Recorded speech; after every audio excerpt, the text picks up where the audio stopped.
Welcome to the podcast. What do we call this? I forgot. Oh, yeah. Hello, and welcome to the Two Quarters podcast. Today, we're going to be discussing the second episode of Amazon's Rings of Power, a show loosely based on Tolkien's works, including much from the Silmarillion. Let's get into it. I will say this episode was a little bit more interesting than the first one.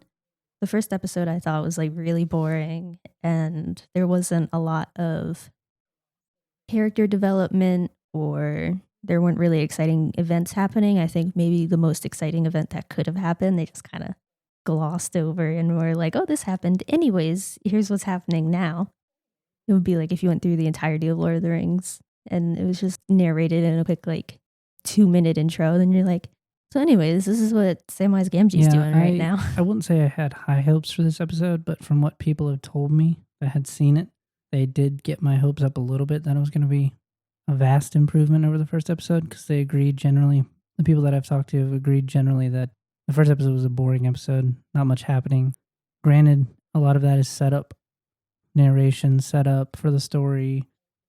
Sure, but the first half of the Fellowship of the Rings was maybe what some people might call boring, and it was set up, but I think it did a really good job at establishing stakes and characters, and you wanted to know what was going to happen to everything that had been set up. Fellowship had a massive amount of source material that was very specific and that could be drawn from easily. In other words, it was written as a sort of narrated dialogue, so Tolkien had already done most of the work for them. They just had to get the imagery and the music and the feeling right. And I think obviously we both agree that Peter Jackson nailed it as far as all those elements. And I think he picked and chose where he inserted elements of his own where Tolkien didn't have it. But for the show, they're, like I said, they're loosely basing it on. They're coming up with a lot of their own concepts. And, to be fair to them, they kind of have to introduce a lot of people who probably haven't read the Silmarillion to some of the historic events that have occurred that are relevant to this time. And really, they haven't even done that. I mean, there's so much relevant to a lot of the characters already in it that you're just not going to hear about. And granted, you don't have time. So they picked the thing that was probably the most relevant to what the show's antagonist is. The problem that we agreed on last time is that the setup, unlike Peter Jackson's, which was show, don't tell, show us. You see Frodo sitting in the beautiful forested area, reading his book that tells you a lot about his character. He doesn't narrate it. You kind of have it alongside this narration that Tolkien had written, and you hear it from Bilbo's perspective concerning hobbits kind of thing. But in this show, we have this clunky, terrible tell, don't show dialogue where it's like, obviously part of it is a rush to get into the story, but it makes the story that's being told worse to have that elf. And this is the only line I can remember from that episode, which is that elf. And again, I'm paraphrasing, that elf saying something like, we've been doing this for this many years. You're on this quest to do Nobody's this. Been here for centuries. We've been out in the cold for, weeks or months. There's nobody here. We don't like this. Yeah, which is a callback for those familiar with the Silmarillion. It's a callback to the Noldor crossing from Valinor to this place. Because of Morgoth, but the people watching the show, I have to assume most of them aren't familiar with it.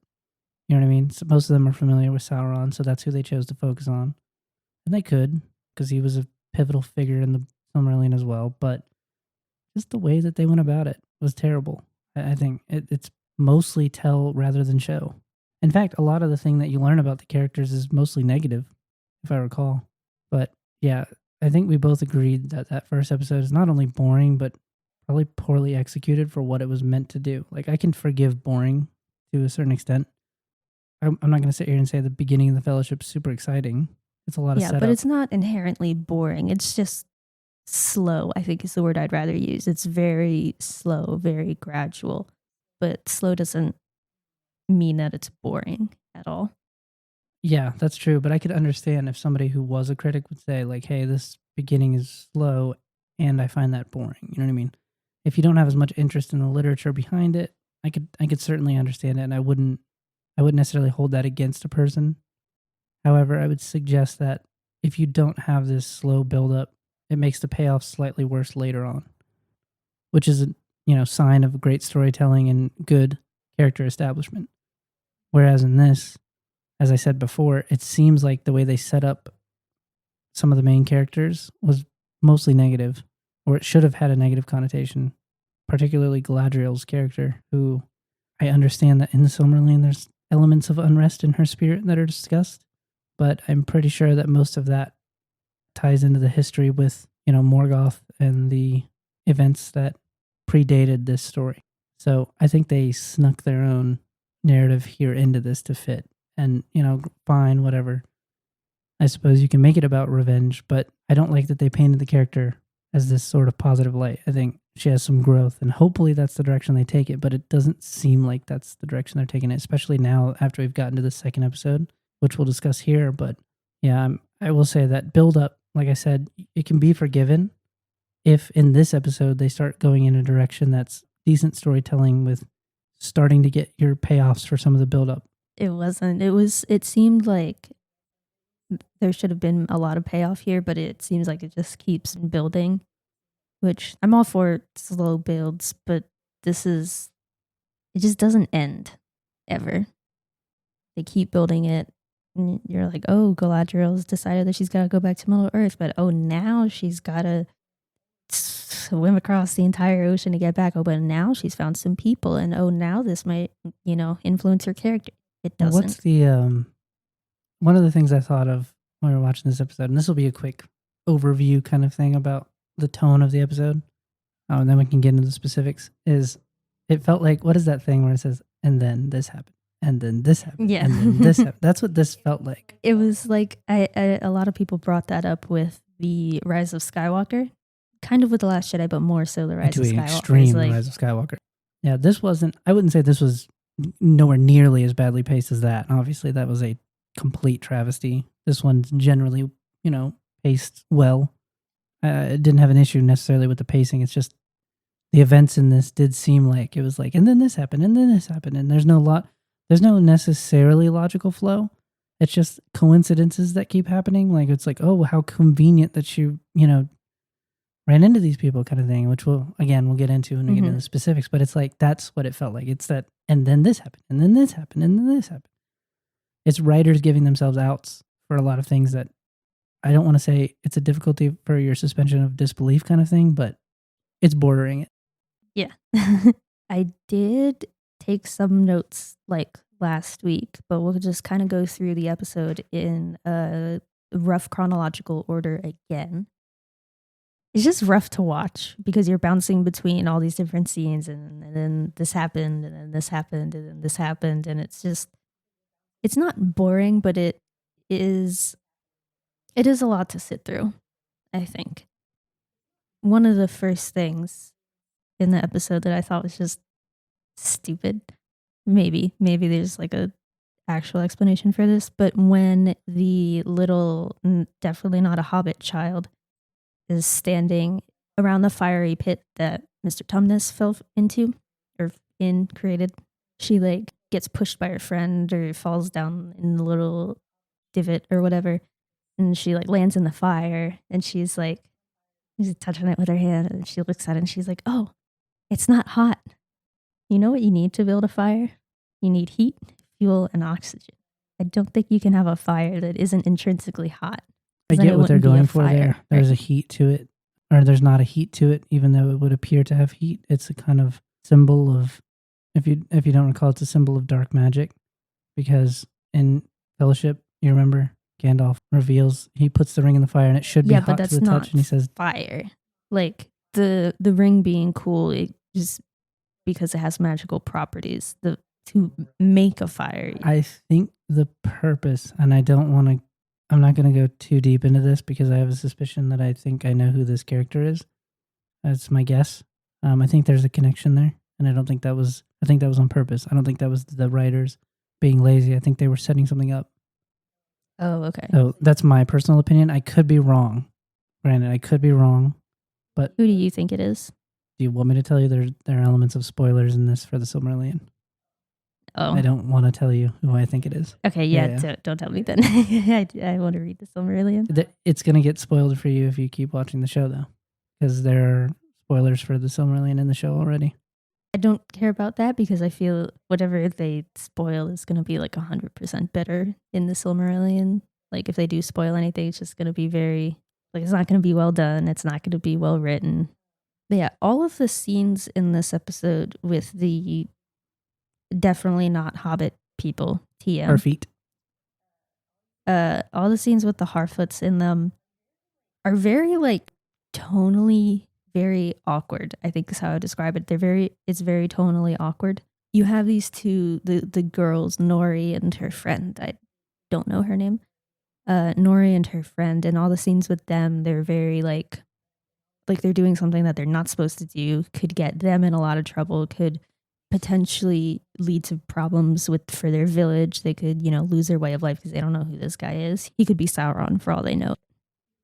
Like in all the scenes where they're together, like, carting this guy around or talking to him or whatever, it's very like they're kind of cracking jokes the whole time.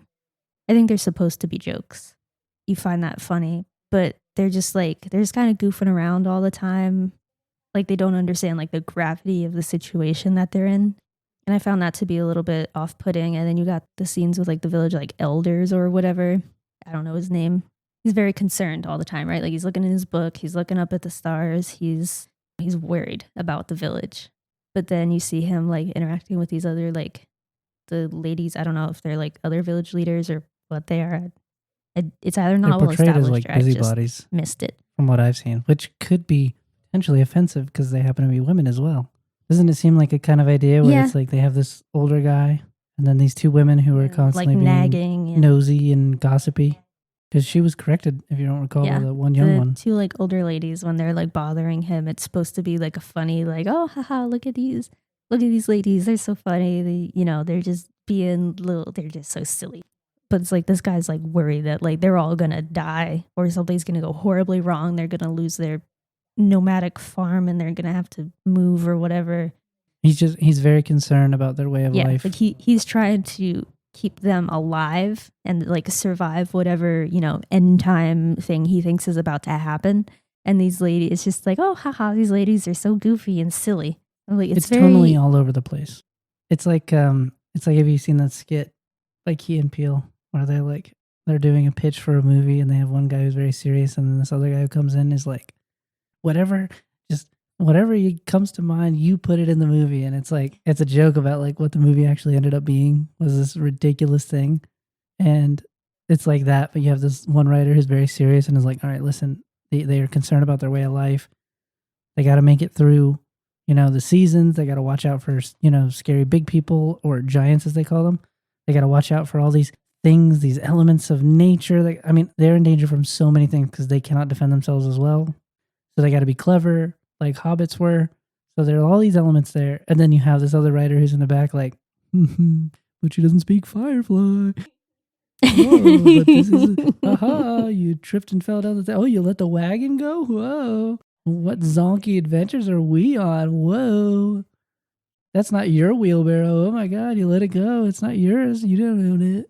And it's like, I understand that there are elements of humor and a lot of things that are serious. Star Wars is a great example. You have the droids, but they fit tonally into it all because you don't lose the seriousness with the characters that are supposed to be kind of that serious. Like there are humorous moments with Luke, obviously, in A New Hope because he's this like snarky kid kind of.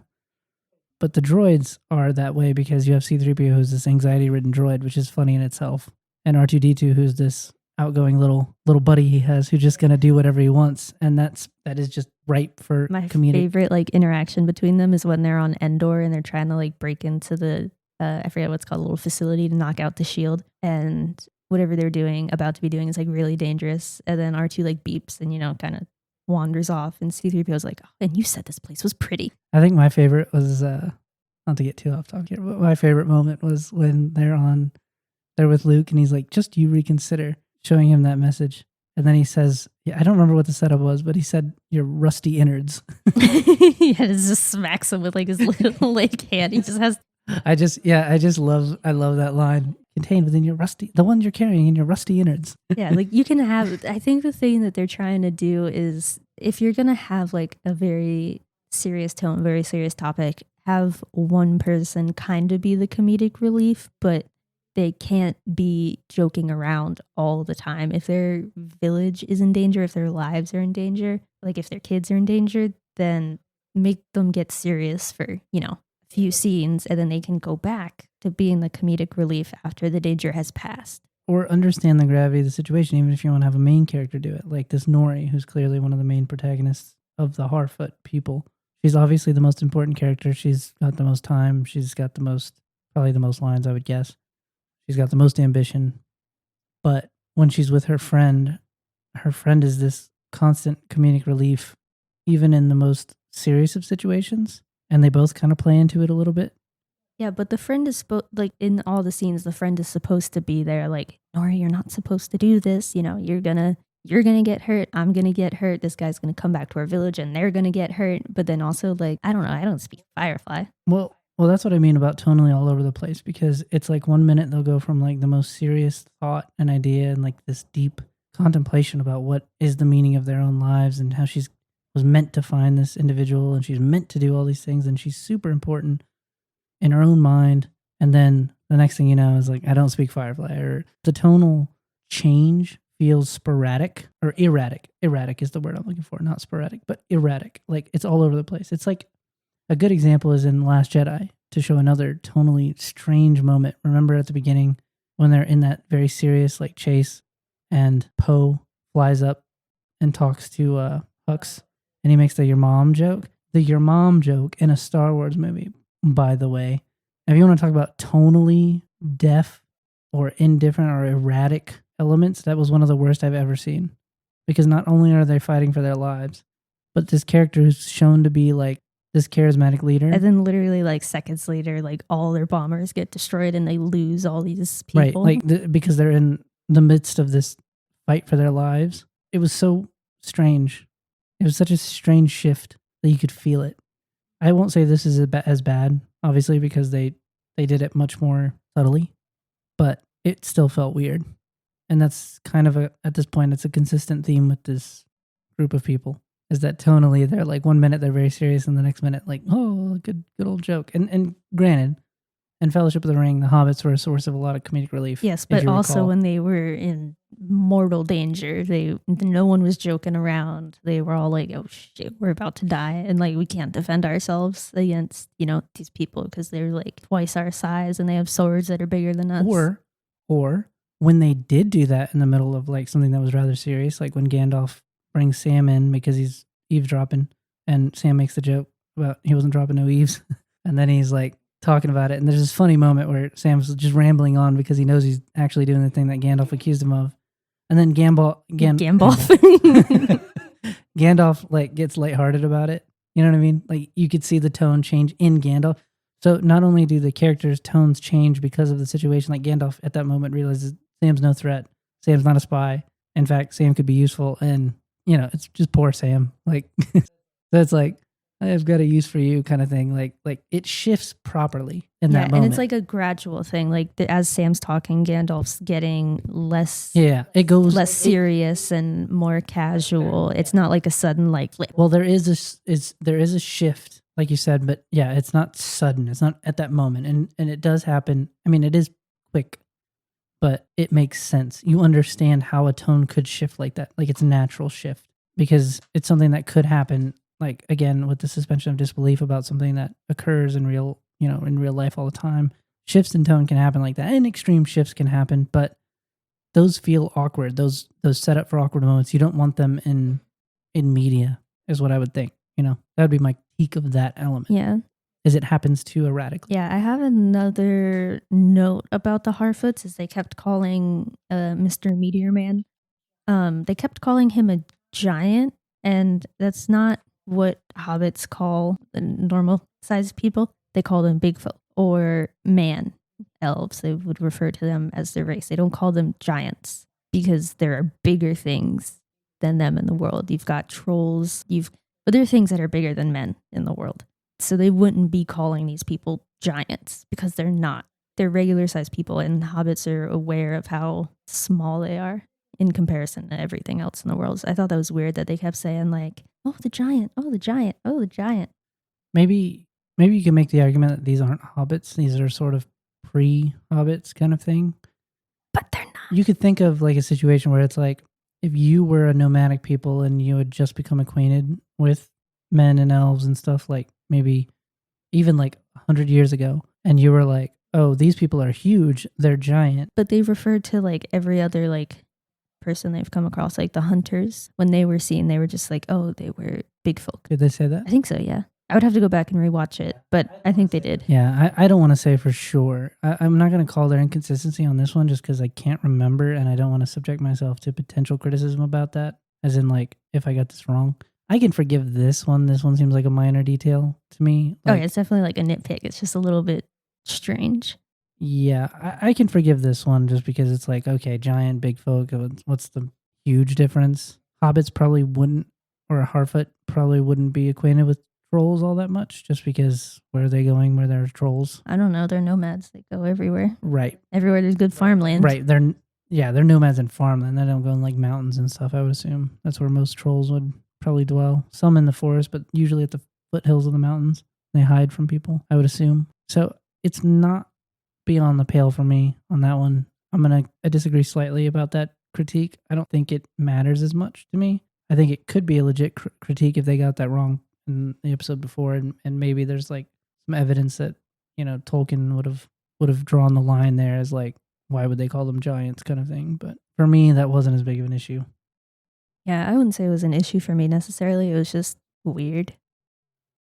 What are we covering? Like 4 different things: the Harfoot, Galadriel, Elrond, and now the situation in the Southlands. Yeah. Those are the 4 main events we're following. So we just bounce back and forth between all of them.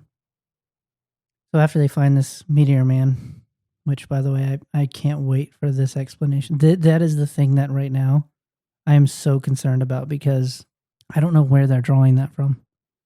I have literally no clue. If it's one of the wizards, it is an absolute travesty.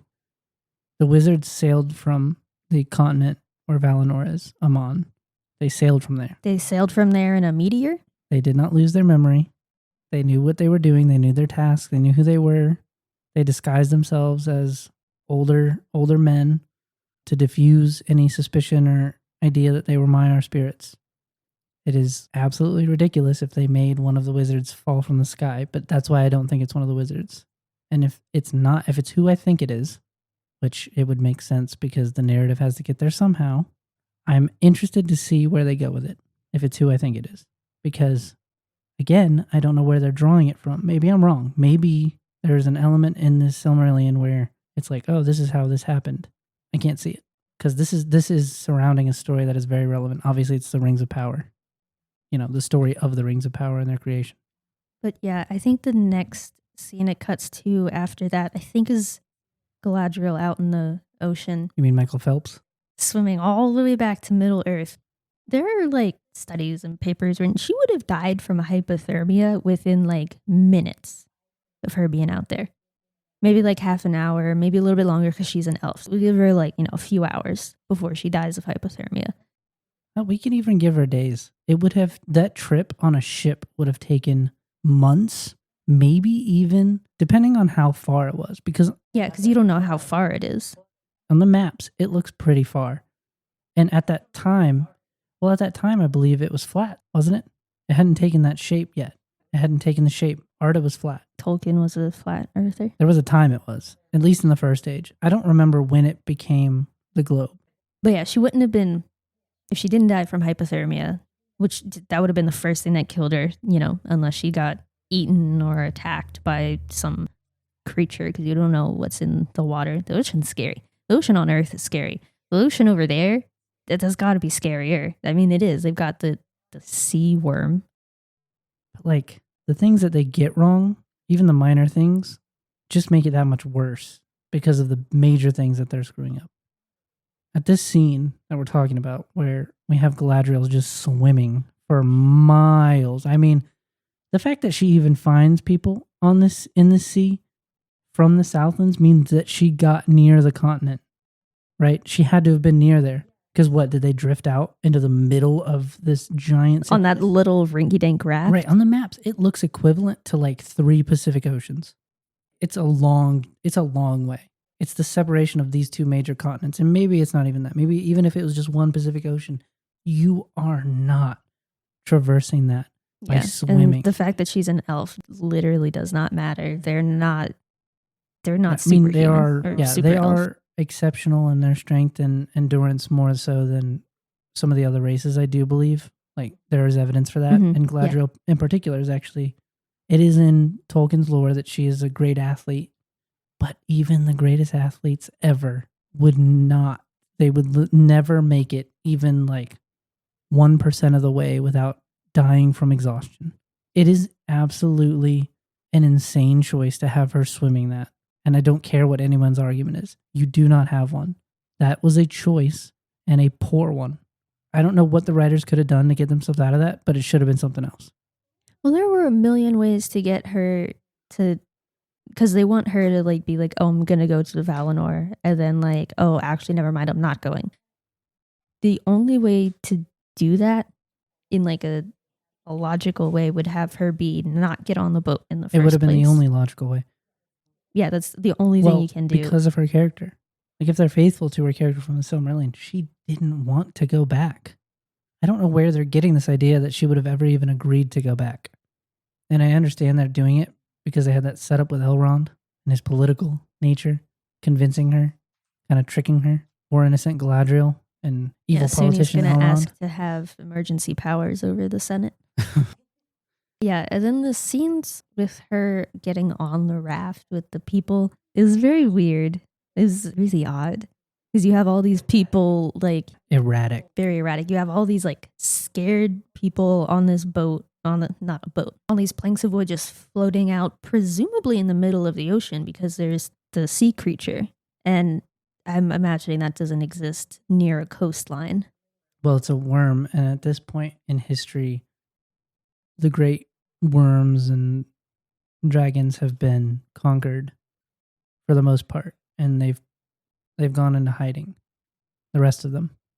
So this is one that is not in Tolkien's lore, but it could have been. He doesn't talk much about the Sea of, like, between Aman and... Yeah, if it's out in, like, the middle of the ocean, living in, like, the depth. Yeah, I'm fine with that. Like, I'm perfectly fine with that. There's all kinds of things that you could do with that. In fact, you could have made a story about something like this by itself, which would have been super interesting. I have no problem with the creature. It's just the people on the boat that are weird. Like, she tries to, like, get on the boat, and then they're like, no, she can't do that. You know, we got our rations or whatever. And then, you know, they're fighting about it. And it's the lady on the boat, of course, who's like, no, we have to let her on. This will not be our fate. Whatever. They bring her aboard. And before she gets on the boat, Galadriel uses her hair to hide her pointy ears. The ears are not the only thing that distinguishes what an elf is.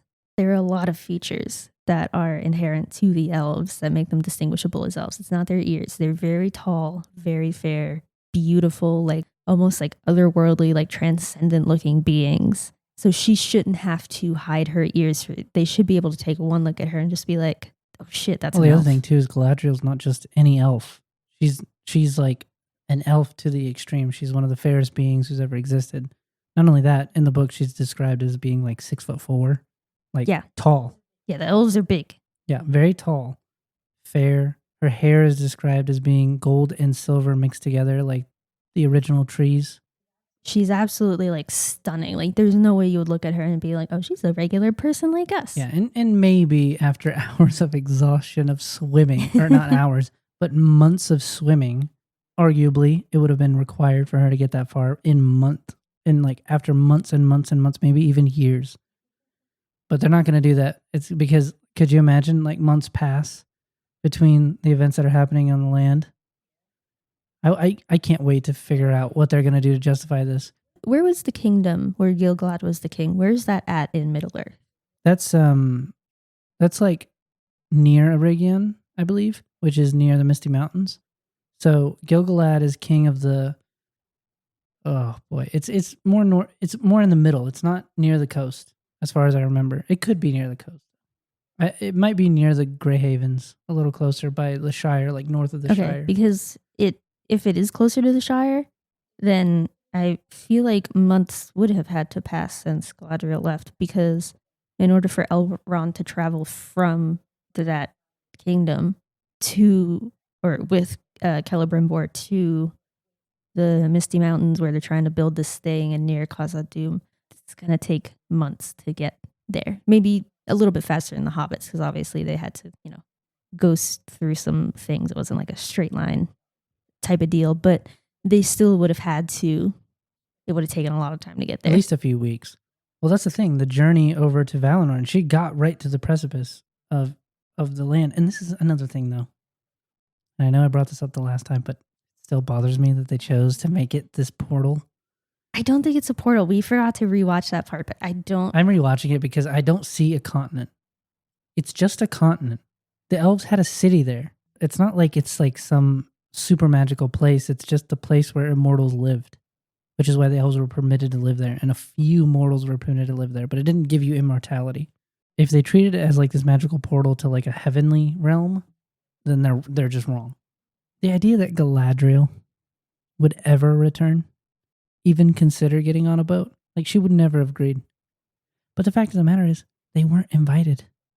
There's no way you're going to convince me that the Valar were like, oh yeah, no, we got a special ticket sale coming on for ship to Valinor, straight over to Valinor for anybody who's shown their valor up to this point over there.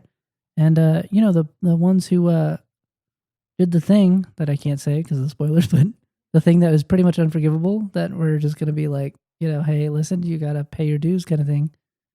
No, come on back. Just at least a group of you. Just one ship. Who's going to be? Who's going to draw the ticket in the raffle? It's so ridiculous. It's so ridiculous to me. That is the thing that I have the biggest issue with at this point. Like, I don't care what anybody says. That bothers me to my core. So it's not a portal. I was wrong. Clouds part to reveal the light, and they stop. She jumps off right before. Was the dumbest analogy I've ever heard. I forgot about that part. Yeah. So she's, they're on this little raft. The one lady decides to let her on, and then they discover she's an elf, and they get mad for some reason. They don't like elves. Elves are bad news. I think they were from the Southlands. Yeah, perhaps it's the Southlands issue where they did something bad against the elves, and the elves were held a grudge against them, and because of that, they held a grudge against the elves, kind of thing. But this is all made up, right? The Southlands is not in Summerland. They've made their own story up. At least the area that is taking place with the one elf who's in love with the woman. Yeah, so she's on the boat raft thing, and they get attacked by the sea dragon, the sea worm, and so she gets pushed off the ship by the lady that invited her on the ship, and it just looks so goofy because they're all just standing there, the dragon's off in the distance coming back to them, and this lady just like. It's like when like two like toddlers are fighting and they don't have full control of their extremities yet because they're just little babies. They don't have arm strength. They barely even know they have arms. And so when little kids fight, they just like they push like that. You can't see the motion I'm doing, but like they push just like that. And that's how this lady pushed Galadriel off the ship. And Galadriel just her arms are flailing backwards and falls into the water. It's just a really goofy looking scene. Well, it was part of the humor too. Is this was literally the woman that was like the kindest one, who was like, "We're not going to let that be our downfall. We're not going to let unkindness be our downfall." And it's like, "Oh, she's an elf. Screw this bitch." Boom. Shove. They were like, "Oh, the dragon's only here because of Galadriel," and they were like, "Oh, well, we have to get her off the ship, and maybe it'll leave us alone." Well, it's a worm, not a dragon. Remember? Worm with a Y. The Starbucks employee would spell it YORM. Worm. Well, I guess. So there was Galadriel gets shoved off the ship, and she surfaces, and she's looking at these people getting destroyed by this sea dragon monster, and so she just swims away. She's like, "Fuck 'em, whatever." So she swims away. Begins the next leg of her Michael Phelps journey. Yeah, she's swimming away back to where she came from, I think. How would she know? But what's confusing, one of the confusing things to me is I don't understand what's going on in this scene with her, like what they're trying to communicate with that. because she looks at them after she gets shoved off the ship and this worm is coming for them, right? She's in mortal danger. Like, this thing is going to kill everybody. Why wouldn't it? If it's attacking them, if it's aggressive, this thing's huge. What trouble would it have with this tiny little raft to flip it over and just have everyone first for a time meal? it hit the raft should have been splintered into pieces. People should have been thrown off. Based on the size of this ocean. thing, it should easily take this thing down. I know that they have plot armor on, and obviously Galadriel can't die. So you know something's not going to happen. But I feel as if the writers kind of put themselves in a position like this, where it's like, it could have been, you could have had something else involved. I'm sorry, but it's just not as convincing that this thing couldn't have just, when it rammed their raft, that it wouldn't have just literally knocked it over or created a wave big enough to do it. So you get this, and that's what I don't understand, is she starts swimming away. Why? Is it to run? It seems like she's running away from the thing, right? But then you get this, you have this guy, it splits to the guy, and what's he doing? He's untying part of the raft? I don't know, to be honest. That's what it made it seem like. Like, he was doing something like really messed up. He's not a good dude, apparently, is what they were trying to communicate. Because she reveals this afterwards, but I didn't understand what that shot was supposed to convey. It was like he just sacrificed one of them because you see the thing come up and eat one of the people, or two of them. I'm not sure. I'm not sure what happened to the other ones.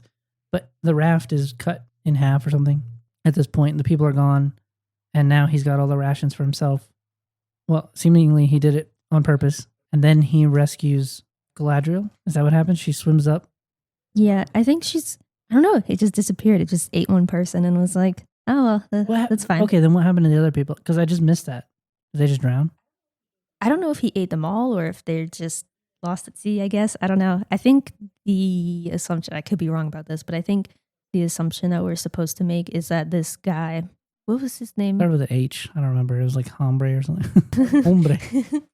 Yeah, I don't remember his name, but the guy on the boat, Mr. Conventionally Attractive, but probably like a bad person type of thing, was, I think the assumption we're supposed to make is he just left all those people behind and he just is now going off on his own. But he rescued Galadriel because... Well, that's what I mean, is like, he had literally no motivation to rescue or help anyone. In fact, he tells you that much when... So the thing that's set up to where it's like, oh, he saved her, is like, what purpose does this serve?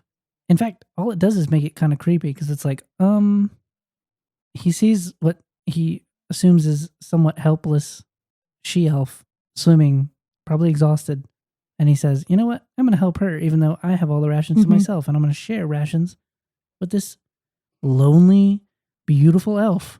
Creepy, if you ask me. I don't see any motivation that he would have to help her, unless his idea is like, oh, she could help me with what? Get back. He's not going to this. That's another thing. Why is he out here in the first place? Where were they sailing to? Were they trying to get to? I think they were on a ship, and well, clearly it got destroyed, and they're trying. I don't know where. It's unclear where this is taking place. It would make sense if we were near the coast and they were, sailing from one side up and down the coast. That this is near the coast, and they were trying to take the coastline to somewhere else. Yeah, but right, you couldn't also then have the big sea worm dragon out. But you could make the argument that it's like maybe it exists somewhere in the deeper part out near the coast, because you know nothing about the ocean. Like, Tolkien never really tells you anything about the ocean or what's in the ocean. So it's fair game for them to write anything they want about it. And as far as like where they're at, though, I think it is important to know that, because for one, you have to know how far Galadriel had to swim, because again, the point where So if they are sailing up and down the coast, then that presents her with like, oh, so she's been swimming for months back to... Right, you have a problem. Maybe longer than that. Let's be real, because you have a ship that it takes months to get there. How much longer would it take an individual to swim? By the way, she's not sleeping. She's not eating. She's not getting water that's drinkable for those months. How are you surviving? On top of that, she's expending that much energy to stay afloat and swim and all of this in probably rough waters that clearly there are creatures in there that are dangerous. And she's coming from like the furthest part. Like, she's got to go through this whole process. This presents so many problems that I can't believe that this was actually approved for the show. I genuinely cannot believe it. It is a little bit bizarre that they were just like, oh, she's just going to swim back from here. Totally fine. That's not going to be an issue in the future. We're in the present. Yeah, so that we get from this scene, so where it's like she's rescued by this guy and they have clearly some issues. but then they move on to the next scene, which they move on to the elf guy in the city of people of the Southlands. Because they're at the city near where he was like stationed, and they're like, people are missing, and there's dead animals, and everything's on fire and destroyed. And then they find a hole, and he sends the lady back to her village to warn them. Either warn them or get help or something. I don't remember exactly what he says. I think it was to warn them. Yeah, I think it was to warn them, because didn't all the other elves leave? Like, that was the whole thing in the first episode, was like they're all leaving, and so he went to her house to go say goodbye, because He's in love with her. yeah, so he just jumps down the hole and just goes for it. And he brings his longbow with him, because that's going to be very helpful in an enclosed space. Well, then he discards it eventually. Probably would have been wise to leave it at the beginning. Yeah, you could track your way back to it and maybe less danger. And I believe that's where that scene ends, because she runs back, and I think it's just him crawling through the holes, and then we move on. Yeah, well, she goes to the inn for the first time, to the barkeeper that's also apparently the mayor. Who makes all the decisions, yeah. Yeah, because she's like, oh, we have to leave. And the barkeeper's like, no, we don't. We're fine. And she's like, no, we have to leave. And he's like, oh, why? Because your elf friend told you to. And then you realize that they all view her as lesser than, because she's fraternizing with, they think, the enemy. But this guy's been guarding them. That's another thing, is I don't understand, like, I understand why the elves would kind of treat them a little poorly, because apparently whatever happened in the past was done at the expense of the elves, and men feel like they've been under the thumb of the elves for a while. That's kind of how it's portrayed. It's reversed on this character, and maybe you could argue that the people are tired of feeling guilty about it, and they don't want to be blamed for their ancestors' choices or something. But they seem like they just treat this elf fine to his face, but then they're like, man, screw the elves, we don't need to help them. Even though this guy's been like patrolling this area for a long while, you'd think there would be some degree even of like just like politeness or like mutual common respect. courtesy. Yeah, like you don't have to like the guy. What reason though would they have to not believe her about this? I think it's just because she's friends with him, or maybe more than friends with him. They're just like, oh, you've been talking to the elf, but we're not leaving. Right, but what reason would they have to believe that he was wrong? I don't know. I think they just don't like him because elf bad. Right, but that's what I'm saying. Even if you think somebody's a bad person, he's clearly not somebody who goes around making up stories about stuff. That's not the fault that they find in him. The fault that they find him is he's just an elf. Yeah. They don't trust him to make good decisions in the long run, as far as like they're ruling over them. But he's not he's not literally their enemy. They're not in a war with each other. Rather, he's seemingly just there to keep them in check from aligning themselves with the enemy. I'm assuming that's, the goal. So if she comes back with a report that, hey, we found all this stuff, it would make sense to send somebody to go check it out with her. That would have made more sense to me. Like, I don't see any motivation for them to be like, oh, you're just making up stories now, huh? Yeah. Because you're just friends with the elf, and he's, what is your argument? He's unstable? What? I don't understand. You just don't like him. You don't like him because he's an elf, not because he's a liar. And then I think after this, it cuts to Elrond. It's really hard to keep up with this episode, like where we're at chronologically, because it just bounces back and forth between all these different things. Right. You have these 4 stories, and I'm assuming they're trying to portray them as happening concurrently. Like, as she's swimming back and getting on this boat, or this little raft, I should say, this is happening. The little Harfoot girl is interacting with this being that fell from the sky. Elrond and Celebrimbor, they're establishing the forge of the, I don't know how to pronounce it. It's in the Silmarillion. It's like a famous league of smiths, elven smiths, that were the ones responsible for creating the namesake of the show. Would you say it would be like a league of like legend? Yeah. So then we cut over to the Elrond part of the story again. So he's having this meeting with Celebrimbor. Which was, I think the Elrond scenes were like the most interesting, but they were still like really, also they were the most interesting, but they weren't interesting. It was just, they were still boring. They were poorly paced, poorly written. But yeah, they're going over these plans to make this forge, and Elrond's like, oh, let's go talk to the dwarves. So they walk all the way to Khazad-dûm, and they get to the door, and he's like, hey, I'm a friend of Durin, and the little dwarf guard inside says no. And he says, please. And the dwarf guard says no. And then he says he wants to invoke the right of something. Tig-Sarog. Sigtarog, maybe. Yeah, I don't If it's remember. in the Silmarillion, I don't remember it being a thing. Yeah, I will say my critique is a little different than yours. I don't think it was poorly written or poorly paced. In fact, I think this is one of the few things that was actually paced properly, because you don't have, like, in my opinion, it's not erratic. It makes sense. There's a logical flow to the idea that's happening here. Yeah, maybe I phrased that wrong. There is a logical flow to the idea. I think the idea is stupid. Well, the idea is the only one that's actually from the Silmarillion. Before we get there, though, let's pause on what the first part of the scene is establishing, because it's very important for the storyline, right? This is arguably the most important element of the storyline, because this is where the center of the story is surrounded here. Celebrimbor and the forging of the Rings of Power. So this happens around the Second Age. I think it was sometimes in like the 1500 era of the Second Age, or maybe the 1200. I can't remember. It's sometime around then. I think the show is taking place in like that Second Age, the 1500th year of the Second Age, or whatever it is. That would be around the time the Rings of Power were forged, if I'm remembering the history in the Silmarillion correctly. And Celebrimbor was the founder of this League of Elven Smiths and the forge that was created. And it was created with the help of the dwarves, as I recall. So it is a very important element of the story. So I'm glad that they took the time.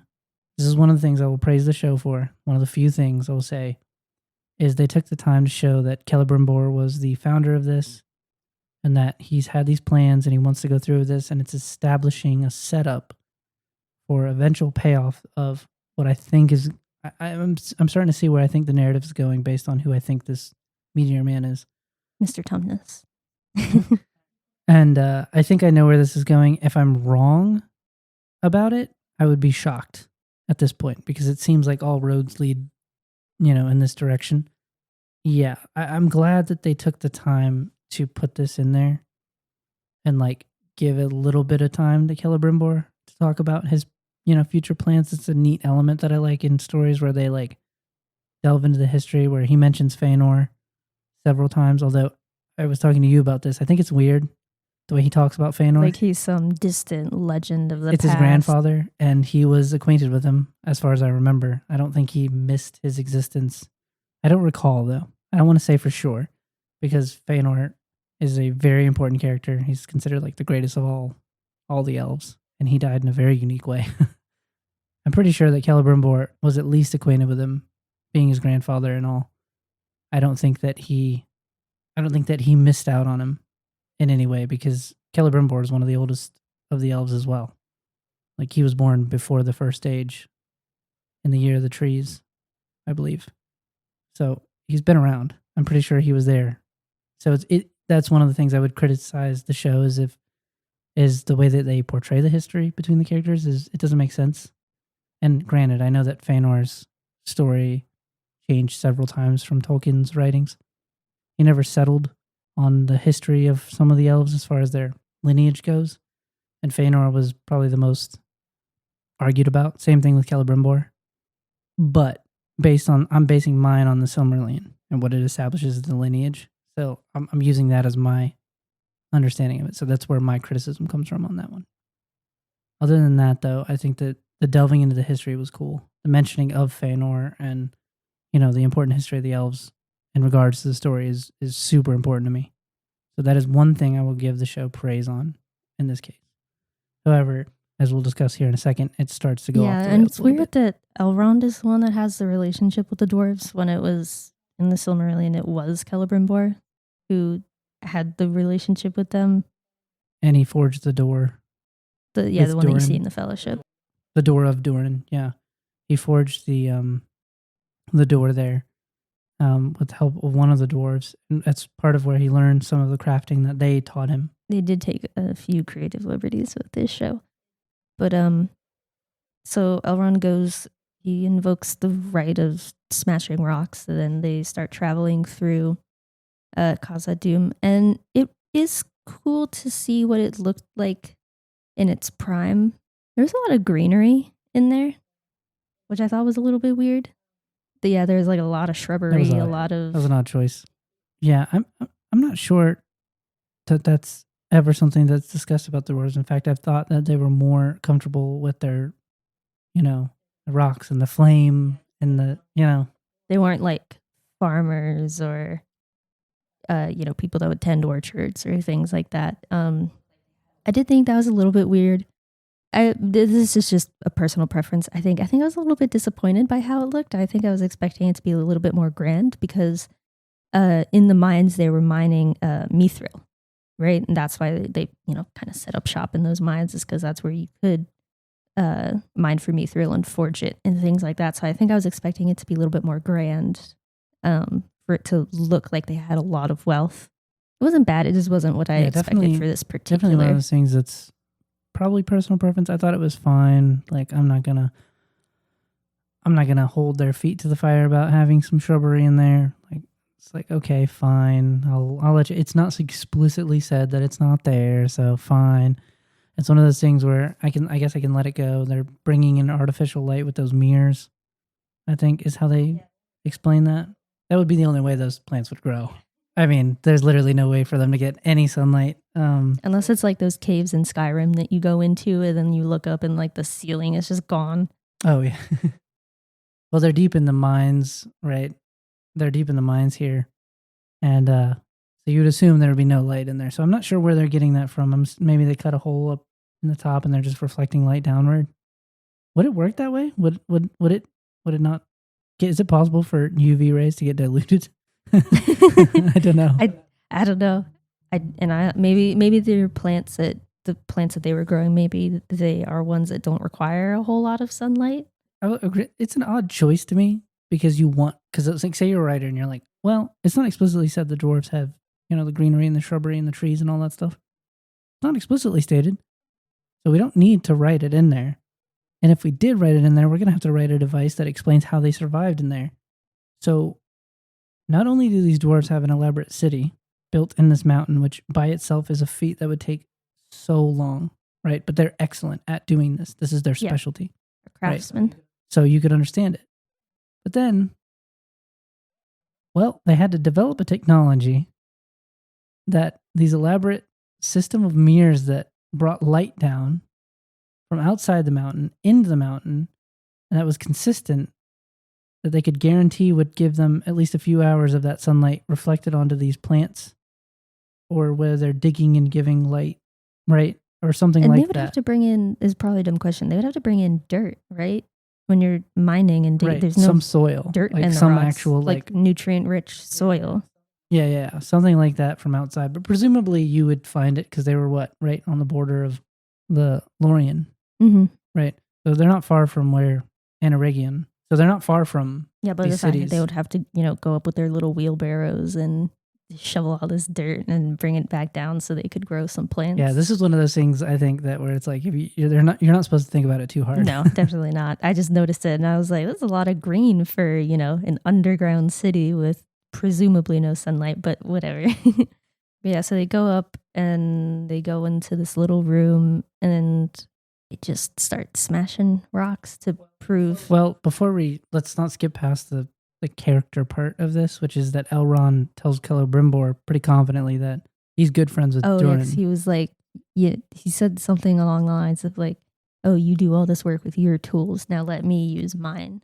Because he's a politician. He's like, yeah, I'm very good with people. Because that's, again, I don't know why that's Elrond's career.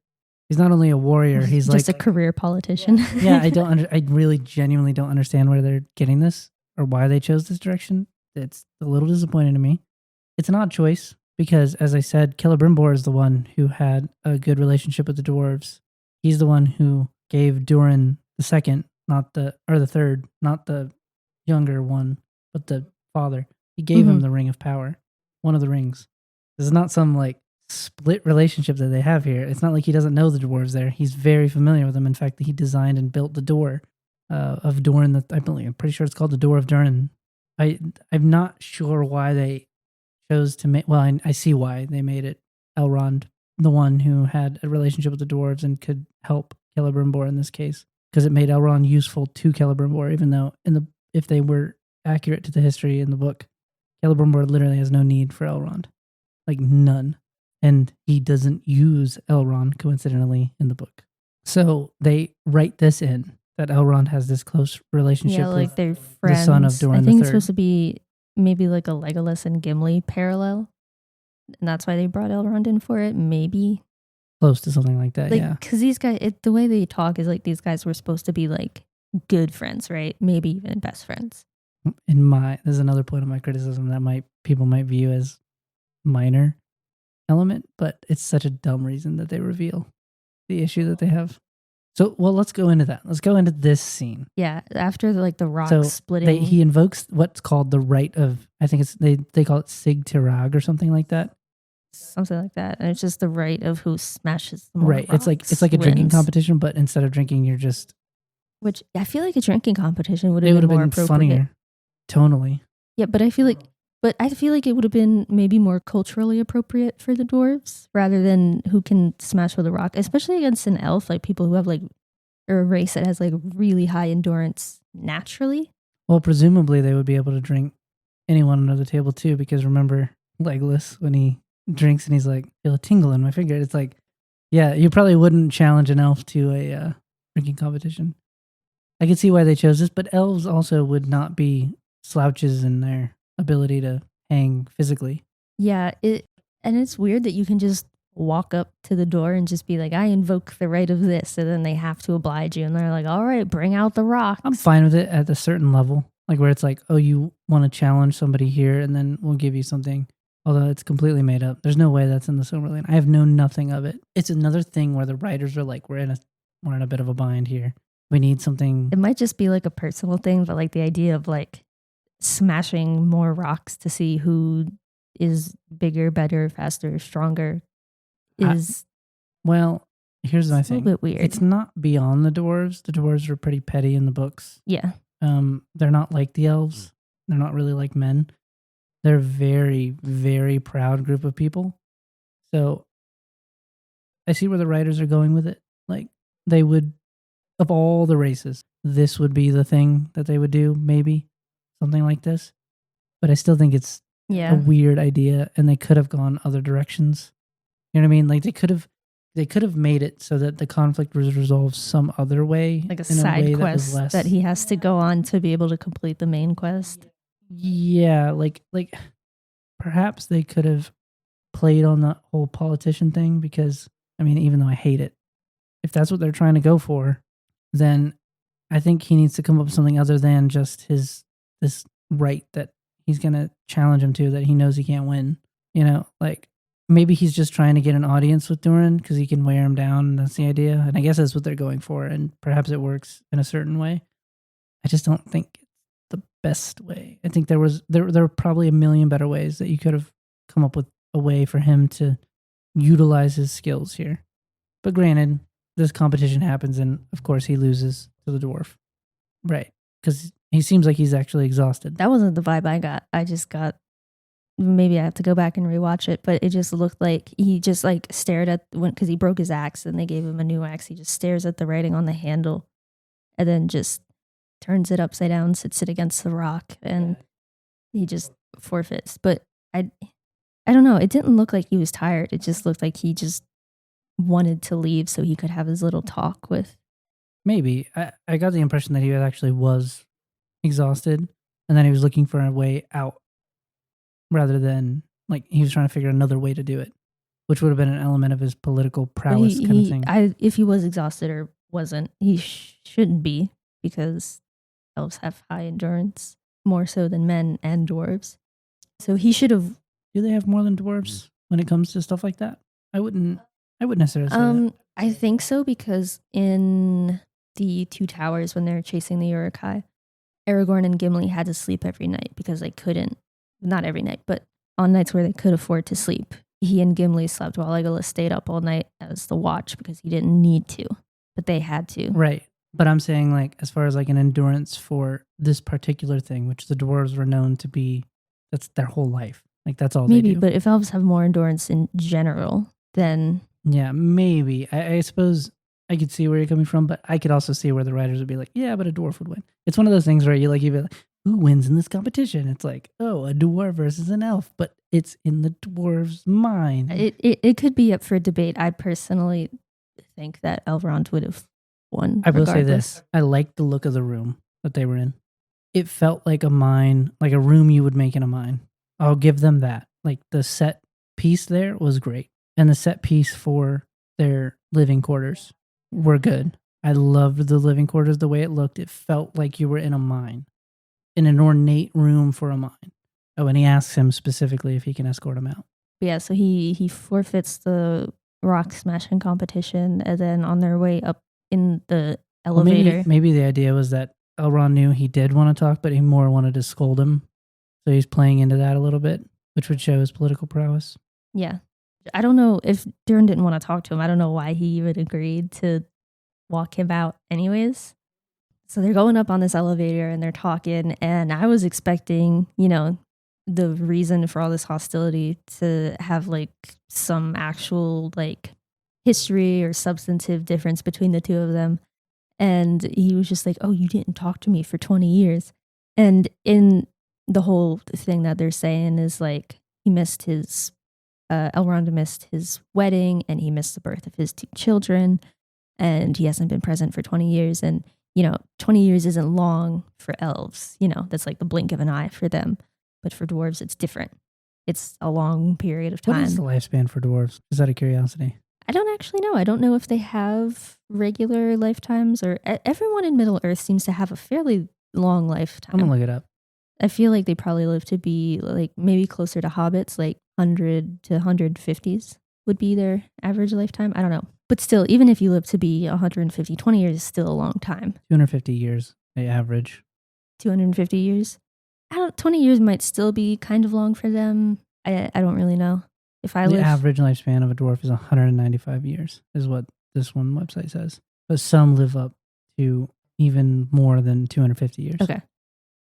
Yeah, I think maybe they could have picked a bigger like time, like, oh, you weren't around for 50 years or whatever. An entire childhood for a dwarf is apparently 30 years. Until they're 30, so like they're children.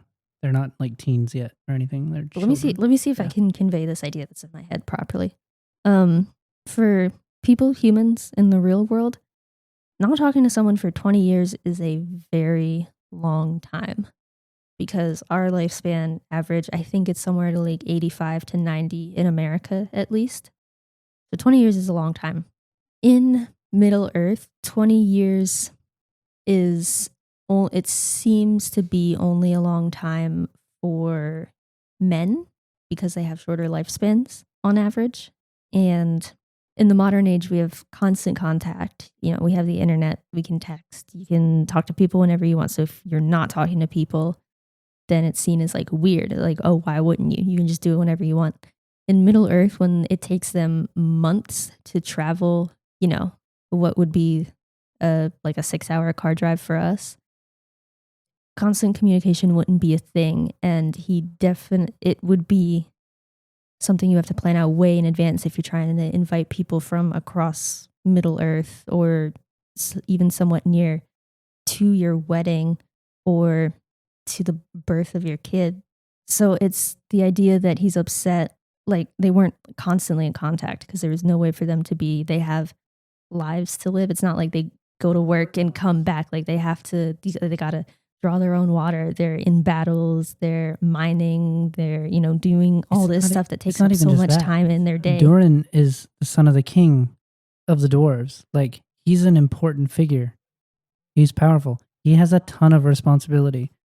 Like, I'm assuming he's overseeing a lot of the mining and the process that's going on, right? Elrond, another very important figure in the elves, in the community of the elves, where it's like, they're busy people. Well, the other thing too is they don't establish it or say it, but did Durin like send out invitations for his wedding in advance? I don't know. He should have, if he expects people to be there. If he didn't, then that's on him. That's why the reasoning was so odd to me. Like when I heard the first thing, I was like, so petty. I thought it was a joke at first. Right. I was like, oh, you're kidding. He's so petty about it. And his point is like, 20 years might be a blink of an eye for an elf. And it's like, I guess, but did you tell Elrond? Like, did you inform him that? And why would he need to be there for the birth of his child? That's kind of odd. Yeah, that was weird. Maybe meet the children? Yeah, when they're a little bit older, so the kids will remember him. But and they have a long childhood, 30 years. Like, your best friend, would you want him to be around like within I the would first not. week of us No, having a I would kid. not hold it against him for not being around or meeting my children for a while. Even if it was up till they were like 2, 3, maybe even 4 or 5, like, okay, maybe you can come out and I might say, hey, like, hey, you should meet Yeah. my kids. It's important to me that you meet my family and you stay acquainted. I can understand that. Wedding, yeah. Like it would be nice to have someone there, but if they're, I don't know, the son of the king and they've got like one of the biggest, most important mining operations. And if I can't text or call them. Yeah, if you you're literally living- have to send a messenger on horseback across the land to be like, hey, this wedding's going to take place. Or even like a carrier pigeon, like, yeah. I don't know. Like or you smoke have to, signals. something has to, the way of communication is so difficult compared to Yeah. what we have. Like, it's like not even comparable. So to say like somebody would even be upset about something like that, it's a little far fetched to me. Yeah, like I could maybe like I thought that Elrond may have actually like slighted him, like maybe he said something like I don't know, Or racist even just slighted against the him by, like, dwarves or Making some agreement and not following through or something when they were younger. Like him there could have been expecting it. so many things that could have happened to cause a A rift. significant reason for a dwarf to say like, hey, I'm cutting ties with this very important elf who I've been apparently decent enough friends with that I wanted him at my wedding and to see And my then children. they like fixed the problem in one sentence. Elrond was like, "Can I meet your wife and kids?" And he's like, "Okay, fine." Like he wasn't just berating him about not being there for the past 20 Well, years. Elrond puts his hand on his shoulder and goes, what do you have to say to that? And he says, It congratulations. was so weird because he doesn't move his body closer to the dwarf to kind of like he just like stretches out his hand. It's kind of like a there. They set up a problem in a way that was already stupid so that any solution was going to be equally as stupid or inane of reasoning. And that's why I had a problem with it in the first place. Is like your setup for this is so dumb. Yeah, and then they go over to his house, and then the tone like shifts. They go from like being like kind of mad, but like okay, you can say hi to my wife and kids, and then you got to go. I'm done with you. And then they're joking around. He's like, "You're not staying for dinner." "Oh, you have to stay for dinner." No, he's not staying for dinner. And the kids come down and start smacking against each other in the little dwarf heads. Yeah, it was very tonally weird because you have these guys that are still like kind of upset at each other, but they're also joking around. And then it cuts like a dinner scene where they're eating, and then they're back to being angry at each other again. Well, I don't think Durin ever stopped being at least a little angry because he kept saying like, you're just going to meet them. It's kind of like, I don't have an issue with this because it's like establishing that Durin actually does want to fix the relationship. He's just too proud to admit it, which would be consistent with a dwarf character. I don't think that the execution of them resolving their differences is so bad because it's such a minor issue already, but it shouldn't have been an issue that would have warranted him not allowing Elrond into the mines in the first place if they were that close. You know, like it's so petty to be like, no, you're not allowed. Durin said you're not allowed because he's mad at you. It felt juvenile. You know what I mean? Mm-hmm. It didn't have a place in the story of Lord of the Rings where you have these characters who, especially the line of the dwarves who were kings, proud, noble characters, you know, who had their differences with the elves for, you know, at different times for different reasons. And then you have this. This is his reason to insult a very high ranking elf who, by the way, if they're consistent with the lore, is accompanied by a guy who helped your ancestor build this door as a symbolic like way to unite the two parties here. That's a level of insult for stupid reasoning that should not be allowed in this, in my opinion. That's my whole issue with this buildup.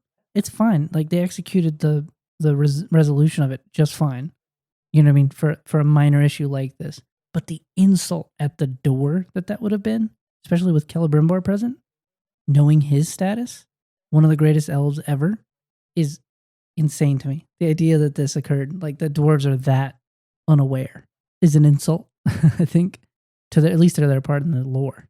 Yeah, it is very strange. What did you think of Durin having one of the trees of light in? So it would have been a sapling from not one of the trees of light, but one of the saplings from the sapling of, I believe, one of the trees of light in Arda. or not Arda, in Amon, Valinor. These are things that were saplings from the fruits of the trees from Valinor that originally provided the light, that goes all the way back to the original lights that lit up Arda, the whole, which is essentially the earth of Tolkien's world, for those who don't know. The two trees, I think one was called Teperion, and I can't remember the name of the other one, but they were these massive lights that Ungoliant and Melkor broke down and stole. They're very relevant, probably the most relevant thing to the whole story, because they symbolize the fight of light versus darkness in a literal and metaphorical way. So it's odd to me that the dwarves have one in the mines. I understand how they would get it in their story because Elrond apparently gave it, I think, is the way that they describe it. Is Elrond the one who gave him the sapling? I think Elrond is the one that gave it to him as like a gift. And right, and obviously it'd be very important. It's a symbol of the original light of the Valar, who are essentially the gods of this story, right? They're a major element in the Silmarillion. They're hugely important to the dwarves. It's an odd choice. I don't think it's in the Silmarillion that they had one of the saplings, the dwarves specifically. I think it was something that men had because men had a relationship with the Valar as well, the Númenóreans specifically. The importance of it often in these stories is that the desecration of these trees is like a foreshadowing for the desecration of their souls, their society, right? Every time it happens, it's a deceit by either Morgoth, Melkor, or Sauron, and they end up being deceived and tricked, and it's ruined and burned, and the death of these saplings symbolizes the death of the goodness of this element, in this part of the world. So I'm assuming that's where they're going with this, with the dwarves, and they're just giving them, they're just putting it in the story as if it was there. I can kind of see where this is going, if it is consistent enough. I don't know if I have a problem with it, because it's, again, one of those things where it's like, it's not necessarily said that it's not there and it doesn't exist, but the fact that it wasn't there originally, and it doesn't seem like something that would be that important to the dwarves, right? Because they were like differently than the other races. They drew their importance from the mines, the rocks, the things that they built with their hands. Mm-hmm. Not so much the trees, you know what I mean? Like the nature. Like elves were mostly about the ones preserving nature. That was their whole thing with Tolkien. Men were less about that. They were more about their honor and their symbols and things like that. It's an odd choice. Preferably, I would prefer them to just leave that out. Find a different reason, but I guess I'll hold on and wait to see where they go with this. Yeah. And then I think after this, they cut back to the lady from the Southlands, and she goes home to find her house like torn apart, and her son is missing. Well, remember before that, there's the reveal that the tunnel leads under the house of this woman into their town, because the son thinks he hears rats and he breaks the thing. Oh yeah, he just starts smashing the floorboards. Yeah, and her son's like hiding in like this little like cabinet in the wall type thing, and then he tells her to go get help and doesn't leave, which is an odd choice, because there's no the elves are gone. They're not protecting them anymore. They've shipped up and moved out. They're gone. There isn't like a militia in the town. Like none of the townspeople are going to be able to do anything for her. So she should have just taken her son and just, GTFO, get out of there, run, leave your stuff. You don't need it. But instead, she chooses to hide in a wardrobe across the room with from an open door that they could have run out of. Yeah, the front door was wide open. They could have just... She walked in, and the thing wasn't in the room necessarily. She might have taken the time to figure it out, but if the son knows about it, he can at least warn her and say, hey, listen, we need to go. Obviously, they're in danger. If she is even remotely wise about it, she'll go. You know what I mean? Get to a place where they can get help from enough people that can fight a creature that has left claw marks and ransacked the place. Maybe for a moment you could argue she would think that, hey, listen, this is probably just some burglar, but she's just some lady. She's not got fighting skills. She's not trained in any of it. She's got a kid she's got to worry about. So they need to get out and get out quick. They have an open door. They have a line to the door. Things clearly uninterested in them. At this point, it wants to ransack the house for some reason. I'm not sure. I'm trying to figure it out. Like, what is the reason for this? Maybe because she's like the village healer, like doctor kind of person. Maybe there's some sort of like flower or herb that she's got that this thing's trying to get. Or maybe he's looking for the sword hilt that the kid has. Fine. But no reason for them to stay. None. None No. for her to not just grab her son and go. Run out the door. Yeah, it was terrible decision making. Clearly they had enough time. Had she made that decision, because the thing doesn't appear for another few seconds after she hides in the closet. Also, where did it come from? Where was it when she walked in? And why did it not hear her? Because she wasn't trying to be quiet. She was like screaming, which is natural. I don't know. Yeah, I don't know. Maybe it went back and hid in a tunnel or something. I don't know. It was just conveniently not there until it needed to come back into the another room. situation like that. But yeah, that was another weird choice that they had made, which clearly was just a setup for these two teaming up on this thing. Yeah, which the fight scene was like okay, I guess. I didn't really have a problem with it. There were a few times where the creature was focused on one of them and the other person had time to attack, but they kind of drew the scene out where it's like, oh no, is this thing gonna get her? That's what I mean. It was like, that was one of the things I noticed is like, it's like a microcosm of what we talked about earlier. And this happened. And then this happened. And then this happened. It's like, all right, just get to it. We understand Also, that they're not what going to was die. that thing? Was it just an orc that put talons on and some paper mache mask that he got at Orc Party City? Well, I think that was an actual like skull of like a deer or something he was wearing on his head. Well, the equivalent of what a deer would be there, I guess. I don't know. I thought it was supposed to be a few scenes earlier. There was like, it was some scene in the Southlands. I think when the doctor lady and Elfman were walking to the burnt out city, there was a close up of this like carving on the stone where it was this big bird thing. It reminded me of what is the thing from Skyrim? The bird ladies. What are they called? The hag ravens. Yeah, it kind of looked like that. Like some like weird bird monster thing.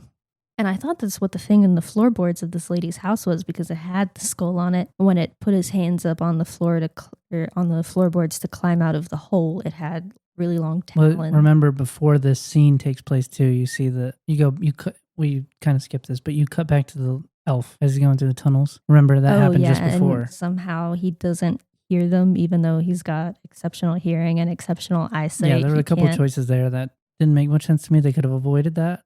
I don't know. Maybe you can argue that these things have powers that can suppress that. Who knows? Whatever they are, you could maybe make the case. Yeah, you don't know what it is, but after she like took the skull off and cut his head off, it just looked like an orc. But they capture him, apparently. That's where we're left in the cliffhangers. He has his knife out, and then they reach from behind in the horror-esque scene. This is supposed to be like a horror-esque feel to it. It's like the jump scare is about to happen. He sees the bubbling up from the water, and he's prepared to fight, and he's got his dagger out, and he tunnel visions on it. Yep, they got him. Boom. Yeah, check your 6. But yeah, they get him, and they pull him into the darkness, and you don't see him again. So that's where we're left with him in the episode. But then we have the whole fight scene with them. She cuts off the head, and it transitions, this awkward transition of her cutting. They don't show her cut off the head, but they show her slam it down on this table and be like, ha, look, he thought I was lying. Which is, we go back to this. Why did they think she was lying in the first place? Like, they are in potential danger for thinking that she was lying, and now it's right on their doorstep and they're going to move. And they kind of set this up in the first episode where it was like their crops were dying in this one area of town and their animals were getting sick, and they're like, oh, we're worried about this, but I'm sure it's fine. And then she comes in and she's like, hey, the city next, or the little village next to us, it's gone. And there are tunnels leading here. We got to go. And they're she just doesn't like, know there are tunnels leading to them. there is a tunnel. It could be coming here, but it should be enough concern that the little village next to us is gone, like destroyed. There's nobody there. And they don't have the elves anymore. Yeah. They're like, so we got to go. And they're just like, no, why would we leave? I don't know. Maybe because you're going to die. Well, that's another one of the things where it's like, what would normally be common sense in these cases? These characters have to be stubborn and obstinate. And granted, I suppose this does happen in real life from time to time, but there are better reasons for it. Like, if they would have made the actual fight with the elves, like the annoyance that they have with the elves, or the rivalry, you could say, if it was like an elf telling them, that'd be one thing. But this is presumably, like, they look down on her for fraternizing with an elf, but she's still a person who has sway in the community. She's an herbalist who heals a lot of them, presumably, and has helped them many times. It seems like an odd choice to have them doubt her. They might look down on her for that, relationship she has with him, but I don't think they're gonna not trust her to tell the truth. Yeah, her specifically. It feels like they're just trying to throw in drama wherever they can because like the story isn't interesting enough without it. Well, it's one of those things where I think the writers try to get themselves out of situations they've written themselves into because they wanted an image to look cool. They wanted this elf to get captured from behind like a horror movie, right? It's like one of those things where you're like, oh, I want this scene where he's like holding his dagger and you think it's going to come out of the water, but then they get the creepy hands come from behind and drag him into the darkness. But it's like, okay, yeah, but source material would tell us that not only would he have exceptional hearing and eyesight, but he would be very aware of his surroundings. And he'd be super tough to take down.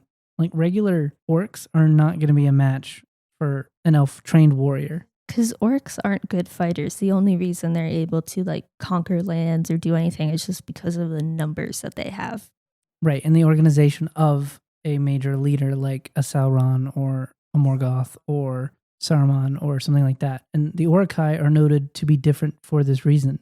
Like they can move in daylight. They're smart. They're organized. They can organize themselves. They can lead themselves. And their armor is thick.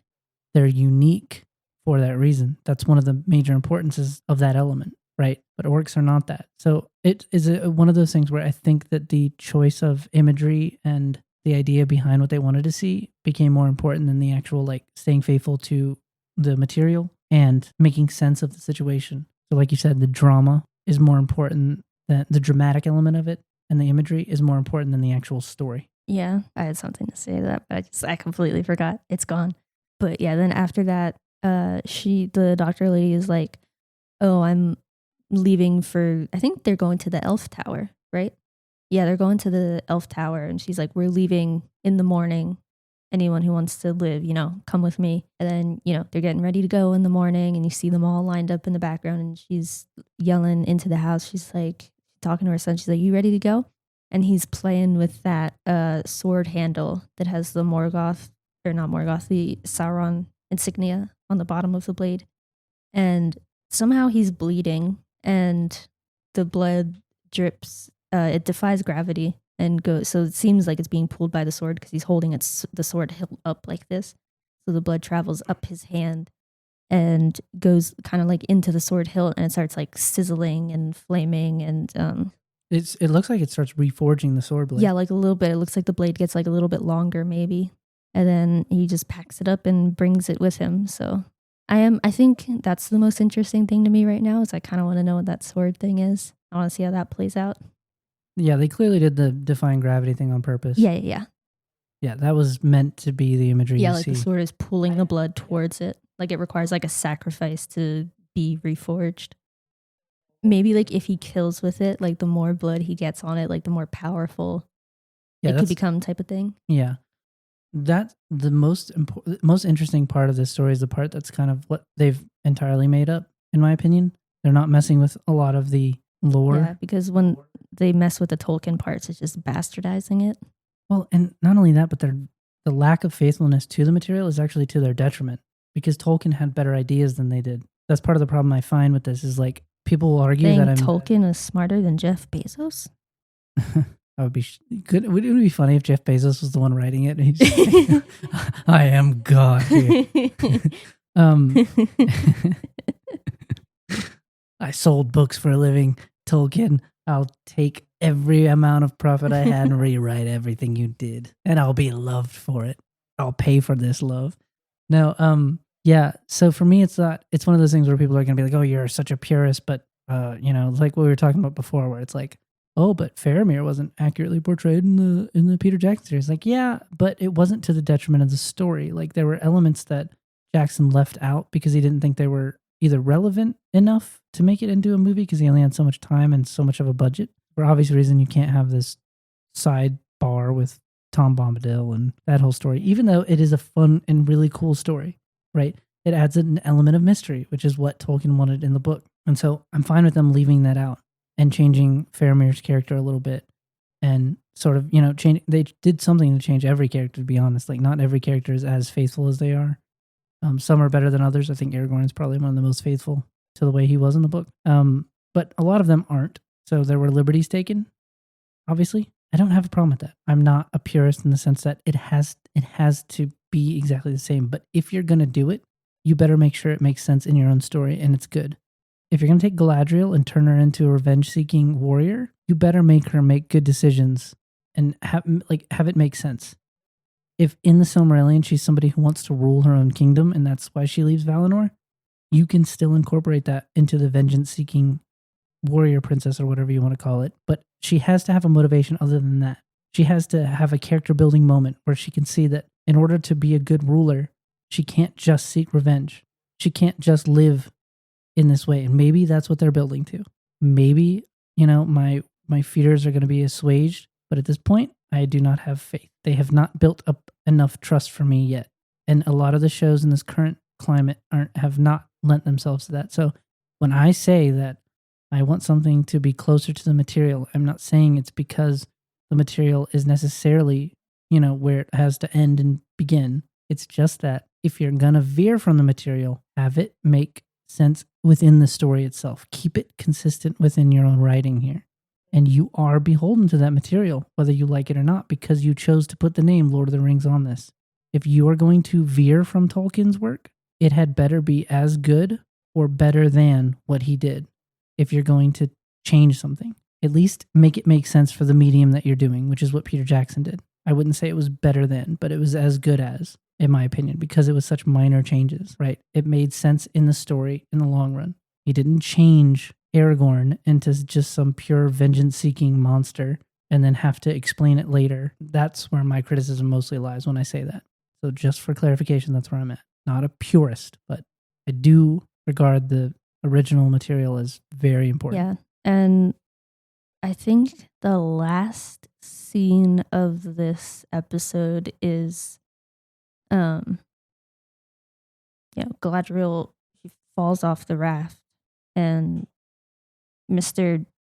Weird, creepy guy jumps off and swims down because she gets caught. There's a storm and she gets caught in the anchor and gets dragged underwater. I think because she tied herself to the mast. And I think she was asking him to do the same thing, so they wouldn't fall off the raft or whatever. And so she gets dragged underwater. And so he has to go down and, cut her free. Later the storm's over and they're, just laying on the raft, I'm assuming dehydrated, starving, exhausted. And then it ends when there's a big ship sailing up to them. And then there's the figure of a man standing over him and you don't see his face. It's left as a mystery for who's next going to be revealed. We did skip one thing, though, that I want to talk about, which is...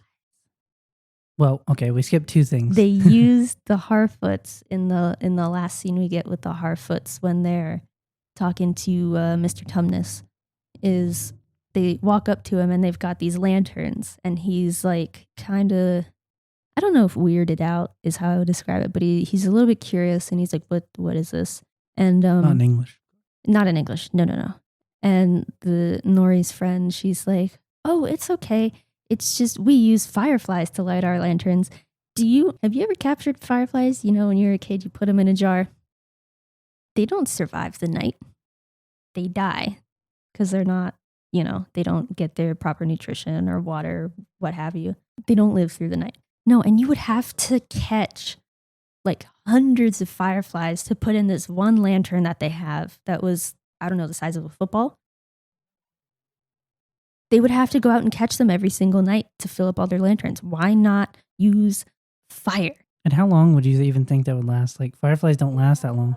Well, maybe this is another case where I think the imagery they wanted fits better in their idea of this nomadic, natural group of people where it's maybe the fireflies just obey them. That was stupid.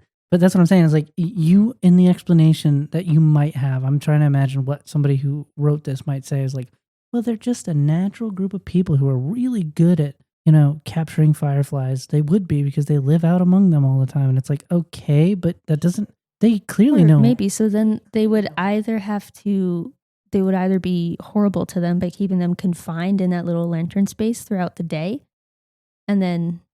Or they let them go during the day to eat, drink, whatever.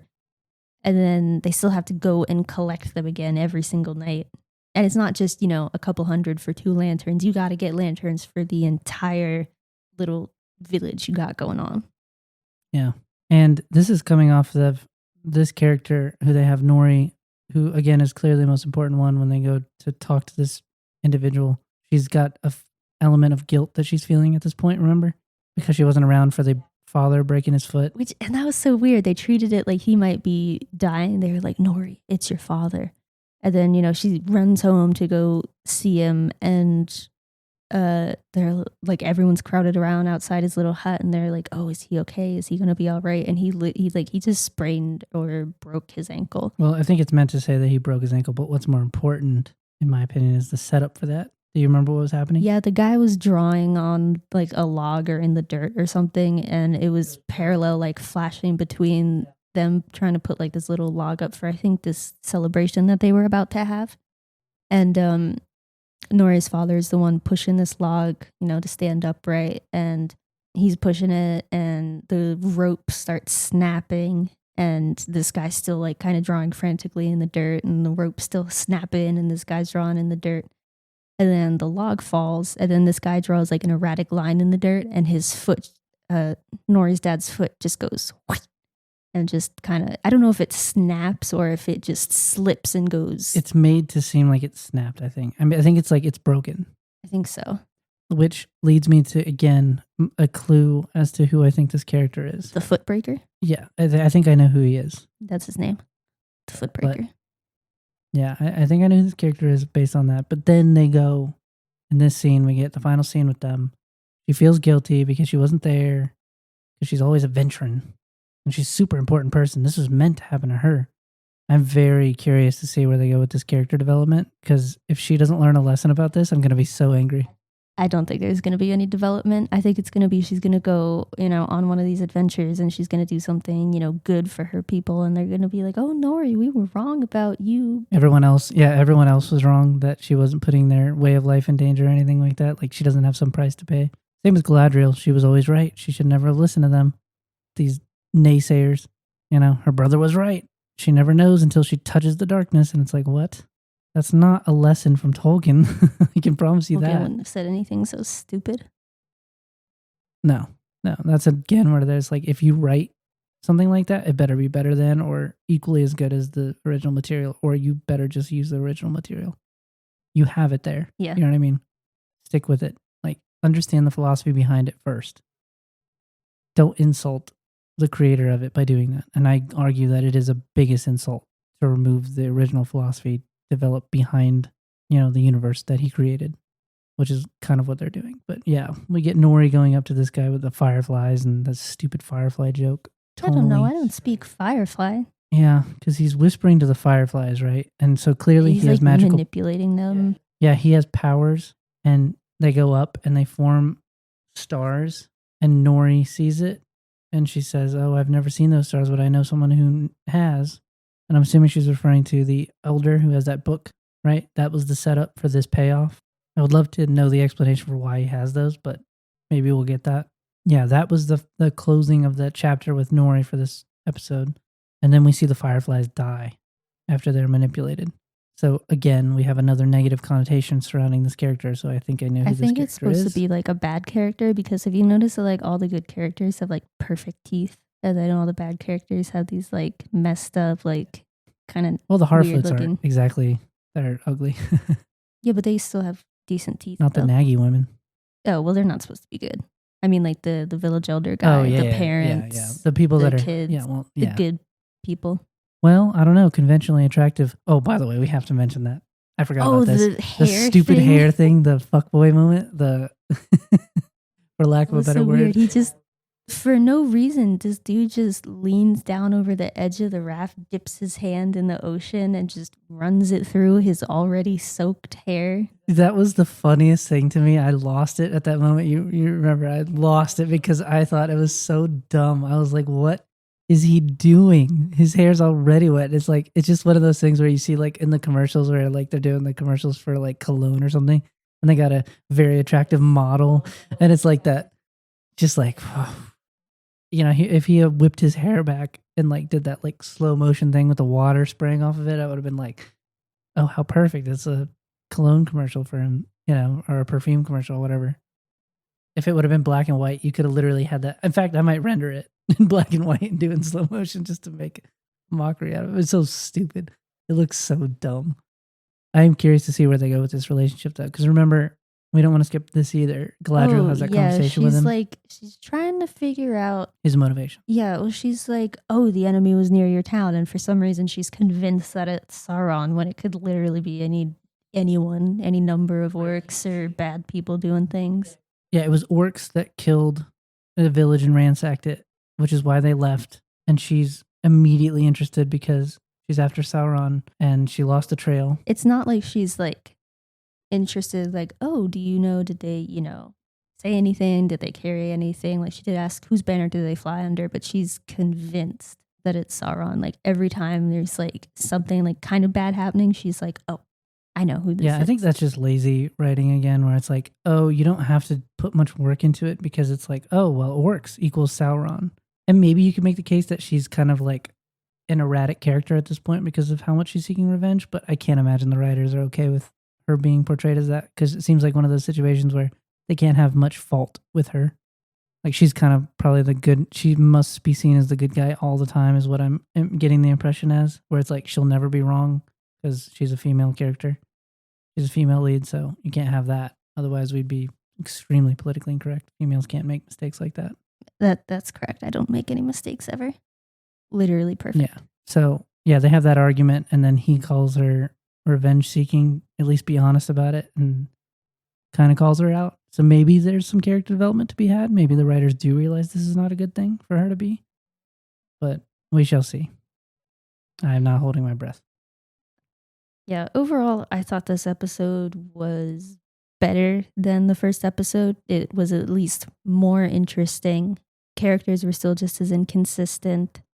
The tone. Most of the characters. Some characters were consistent. Yeah, the same characters that were inconsistent in the first episode were still inconsistent in this one. Pacing was a little bit strange and the tone was a little weird in places, but I don't know. It's not good. It's not good. It's not. Even if I wasn't a Lord of the Rings fan, if this was just some generic fantasy show and I was watching it, I wouldn't be interested. The writing is not good enough. The plot isn't good enough. The characters aren't compelling. I'm going to hold my judgment for a few more episodes at least. I want to get halfway through. I don't want to prematurely label the show as just completely poorly written because maybe it makes a turnaround. Maybe we get some character development. Maybe they don't leave Galadriel as this, extremely all-knowing, wise person who makes all these good decisions, even though she's clearly been shown to make poor decisions to the detriment of her own people, seeking this revenge, which is usually a role that one has to learn in stories like this, where it's like, you can't do that. You cannot just seek revenge because you end up hurting yourself more than you're going to help. And so maybe that becomes the development of this character. I hope that's the direction. I don't wish bad things on a show that supports an IP that I love. I love Lord of the Rings. You love Lord of the Rings. Clearly, you don't want a bad show. You want good shows, good media. No, I would love a good Lord of the Rings show. Right. I would love it. I love the Silmarillion. I love Tolkien's world. My issue so far, and I'll give my quick 2 cents on the overview of this episode as a whole. Like you said, pacing in some places is a little weird. And then this happened. And then this happened. Yeah, like not just pacing with that, but like that's like bad writing where it's like you get yourself in these situations and you have to write yourself out, and it's you care more about the imagery and the look of the show than you do about the actual like character development and logical progression of a story, where it's like this, you get these events that just happen and they happen and they happen and they happen, and then you got to put it together later. It's like you do it to serve some purpose and then you put the logical step in afterwards. It's like a post hoc rationalization kind of thing. It's like, oh, well, this happened because of this. See, we were right the whole time. It's like, yeah, well, you're, the omniscient writer, so I guess you can do that, but it's stupid. Yeah, it also has to make sense in world. It doesn't make it better writing. It's like, okay, yeah, the elf got captured, but you better have a better reason for why he got captured this way. Like, they better be exceptionally stealthy beings that we've never seen before that can rival elves' ability to, hold their own. Especially a trained elf warrior who's clearly meant to be one of the elite warriors. He's been put on this watch and this guard closest to where presumably the enemy was. I would assume he's a very important character, but it's stuff like that. Like those little things that happen throughout this episode that bothered me. And could you find that in a lot of shows? Yes, but there are also elements in shows like those that you could forgive. Like where you could say like, overall the writing Yeah, if has there's been like good. a few elements like here and there, but this show doesn't just have like a few elements here and there of like good writing or good character moments or things like that. It's all very forced, I think is the word I would use. Right. My guess is with the writing, they're under duress. They have to meet a quota for a certain amount of characters of color, for example. It's like, I don't have a problem with the black dwarf or the black elf or the black Harfoot or. The Black Dwarf lady was fun. I liked her. Yeah. I thought her character was going to be annoying. She was actually a pleasant character. I don't have an issue with this because I'm not a racist. Even though people would think, oh, well, you criticize the show, you must be a racist. No, I am fine with that. In fact, one of the more compelling characters up to this point has been the Black Elf. That's an interesting concept and a story to explore. Is from the elf's perspective, as you know, you most of the time in Tolkien's work, you see it more often from the character's perspective, that is the man, the mortal, right? But here we have the immortal who's got the pressure of his group of people on him in this situation. He's the one in this situation where he's trying to court this woman. It's an interesting story, but will the writers do it justice? Are they in a situation where they're being given the opportunity or the ability, do they have the capacity to write a good story about this upon the within the concept that they're going for? I'm holding my breath here because I want it to be good. But up to this point, it seems to me that the motivation of a lot of the show, which is run by Amazon, let's not forget, this major corporation, is when they receive criticism, from what I've seen, they blame it on racists and trolls.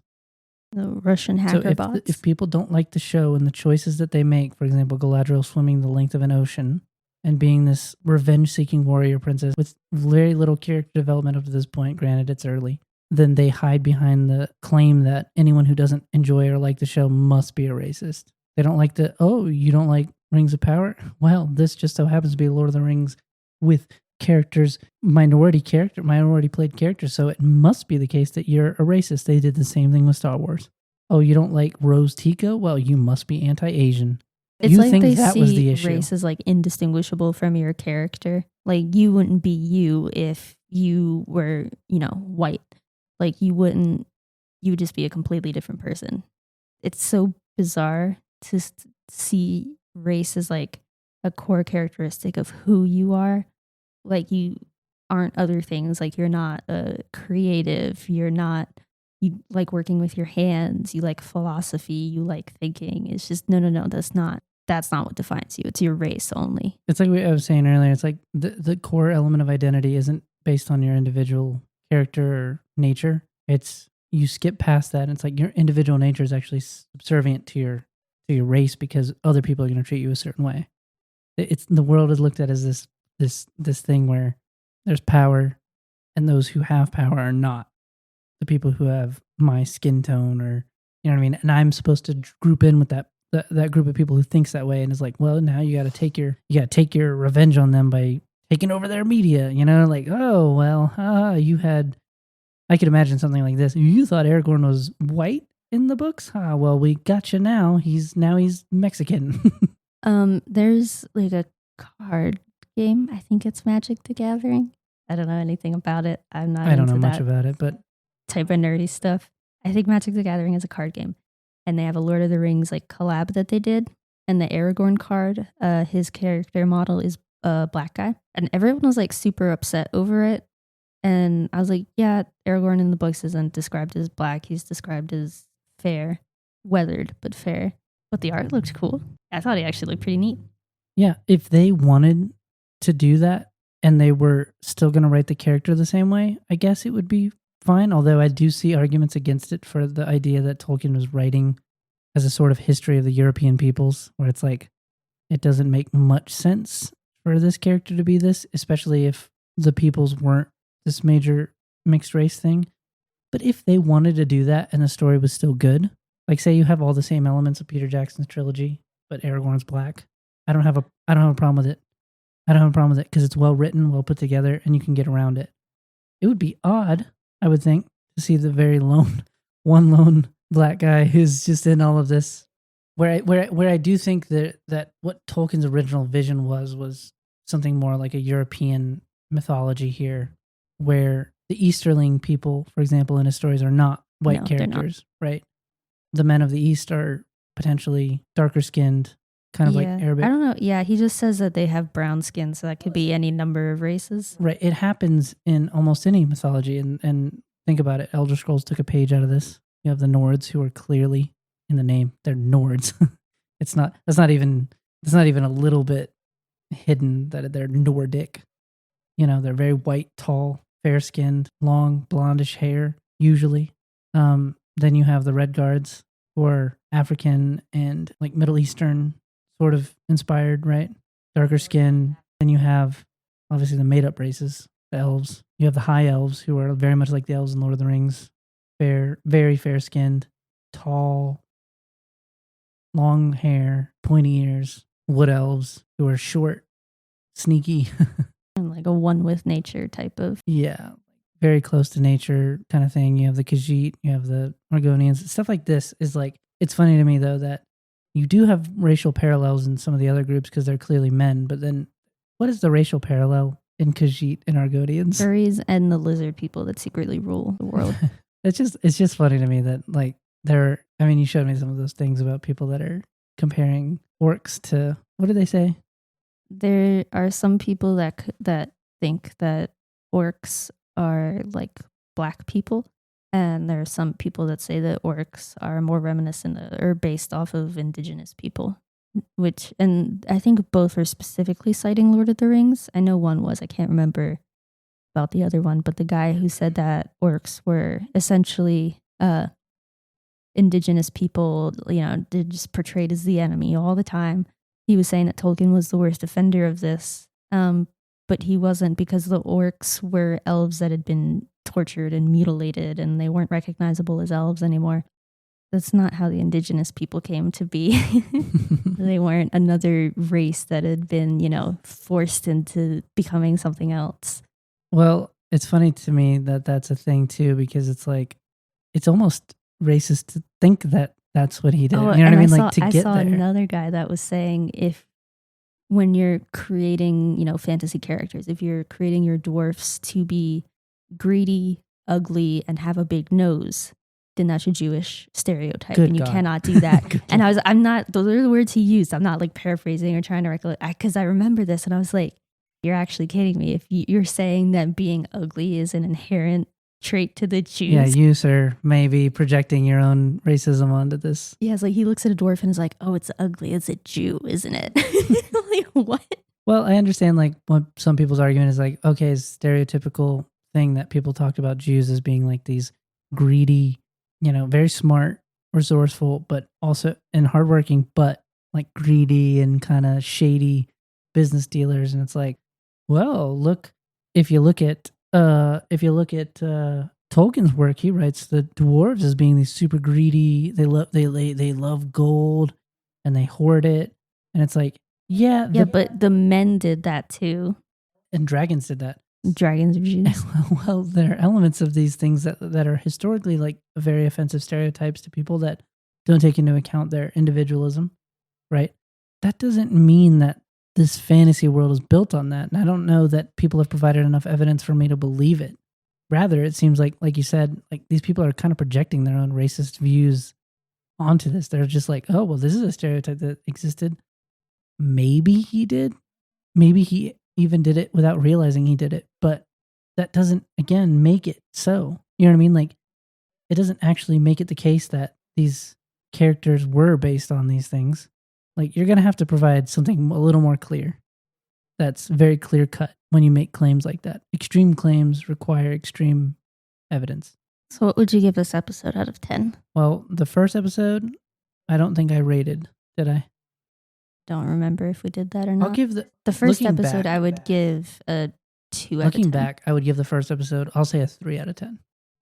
Okay. 3 out of 10. This episode, I'll give a 4. I'll give a 5. I'll stay consistent. I'm one ahead of you. Okay. Almost every episode. So you think it's a very average It's as show? average of an episode as it gets. It has really good elements that have potential, and then every time it takes one of those elements, it wastes it, in my opinion. It wastes it, or it turns it into something stupid, like Durin's issue with Elrond. Could have been a cool moment, where you have an actual substantive disagreement between the dwarves and elves, and it turns it into a petty reason for not being happy with this guy. And they veered from the original material here, which is already a sin in my book, but it could have been rescued by, I don't have an issue with it if it's done well. It's not. So every time they do something like that, that's my issue with it. So yeah, it's extraordinarily average episode. Yeah. Thank you for listening. If you have any questions or comments or things that we may have either missed or misrepresented or mischaracterized, please let us know. And also tell us your thoughts on the show. If you like it, tell us why. If you don't like it, tell us why. I'm very interested to hear both. But I hope you all have a fantastic day.